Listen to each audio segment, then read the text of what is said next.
Bueno, buenos días, mi nombre es Juan Sebastián Guevara Parra y hoy les vengo a hablar sobre la pedagogía como saber. Foucault lo que hace es un rodeo discursivo y analítico por sus dos conceptos, el saber y el poder. Rodeo que implica retomar una línea cultural muy diferente a la establecida por la pedagogía clásica. Foucault considera que la pedagogía estudiaba como un discurso de la enseñanza y a la vez como una práctica discursiva. Bajo estas condiciones, el maestro está sujeto a un saber llamado pedagogía. Este conocimiento se relaciona y es aplicado a través de la práctica pedagógica. Continuamos con la relación entre saber y poder desde la pedagogía. Este saber es instrumento de poder, gracias a las relaciones de poder que construyó la idea del saber, disciplina y ciencia.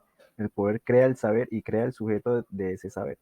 Este proceso se dio gracias a la disciplina que a su vez introdujo la ciencia, convirtiendo la pedagogía en una ciencia que educa a sujetos e instituciones. El poder y el saber van ligados unos al otro. Y si nosotros llegamos a dominar el saber, obtendremos poder. ¿Qué significa pensar para Foucault? ¿Cómo entiende Foucault por las nociones de arqueología y genealogía? ¿Qué significa saber ser libres? Pensar no es solo contemplación, especulación o crítica, pensar es primero problematizar lo que hacemos y decimos, no para construir una explicación sistemática, sino para evitar el peligro del poder, el saber y la subjetividad que nos rodea. La estructura analítica de Foucault permite descubrir la relación profunda entre poder y el saber, sustrayendo al saber la presuposición neutral. El saber necesita una red de poder para lograr, y viceversa, y el saber es producto del poder.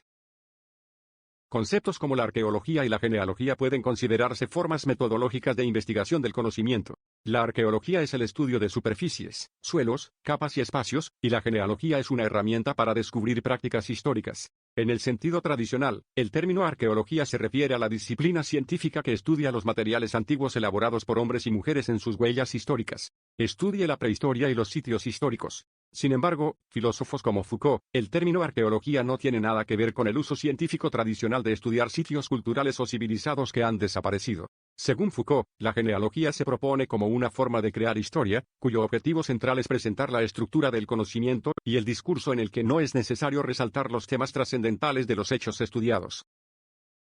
No es una categoría, un concepto, ni siquiera una práctica. Foucault lo llama autotécnica, un complejo de conocimiento, práctica y subjetivación. En este sentido, ser libre es una práctica reflexiva, moral en sí misma. De esta libertad se apoyan los sujetos para actuar moralmente en sus relaciones consigo mismos y con los demás. En otras palabras, ser libres es una forma de obediencia reflexiva o una forma de obediencia ética. Por tanto, Foucault cree que ser libre significa considerarla como un modo de subjetividad de gobierno, y está relacionada con determinadas prácticas éticas y reflexivas del sujeto, de sí mismo y de los demás. En cuanto a esta distinción, así como a la forma de entender la libertad y la subjetividad en el pensamiento de Foucault. ¿Qué es el poder? En el texto, el poder no es tener poder, es decir, como si se poseyera algo por la posición, el lugar o la función.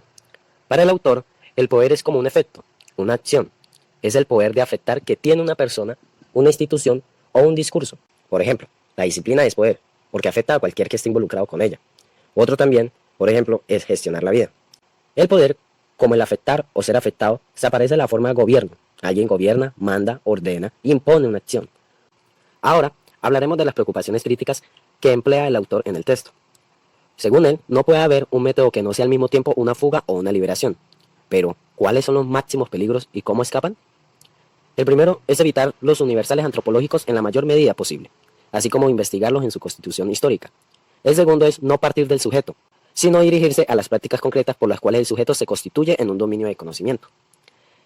Tercero, dirigir las prácticas como un dominio de análisis. Esto significa estudiar el método de hacer cosas, que son más o menos regular o más o menos conscientes y orientados a un propósito. Cuarto, entender las prácticas como modos de actuar y pensar que son la forma de entender la constitución correlativa del sujeto y el objeto. 5. Estudiar el poder desde los mecanismos y las técnicas que son utilizadas en los diferentes contextos institucionales para así actuar sobre el comportamiento de los individuos. 6. Estas relaciones de poder caracterizan el modo en el que los seres humanos se gobiernan unos a otros. A manera de conclusión, la metodología en Foucault se resuelve de modo general en presentarse por el pensar. ¿Qué es pensar en Foucault? Pensar es experimentar, problematizar. Ahora, Foucault fue un filósofo y un historiador nada común. Se atrevió a pensar de otro modo lo que era la filosofía y la historia. A manera de ver, él comenzó a indagar sobre preguntas como ¿qué sé? qué puedo y quién soy. Por el qué sé se refiere, por supuesto, a uno mismo y también a su propio saber. Aceptemos que la forma de hacer filosofía fuera de preguntarse, no por lo que yo sé, sino por lo que es como una cosa, idea, concepto o palabra. El qué puedo, no solo el autor se preocupó del saber, sino que también se interrogó por el poder. El saber científico, sea el de las ciencias humanas o el de las ciencias naturales, no solo producen conocimientos verdaderos, sino que producen un sujeto que sabe, un sujeto de verdad, un sujeto de ciencia o de conocimiento. Y como por último, es el quién soy. Las investigaciones de Foucault sobre el saber y el poder concluían en una política de contrapoder que emergía de las luchas contemporáneas, la lucha de los prisioneros de las cárceles en Francia, la lucha del personal de los hospitales psiquiátricos y la lucha de obreros. Los estudios que emprendió Foucault sobre la sexualidad le aportaron otro modelo de lucha y a la vez le ofrecieron nuevas perspectivas para su investigación histórica.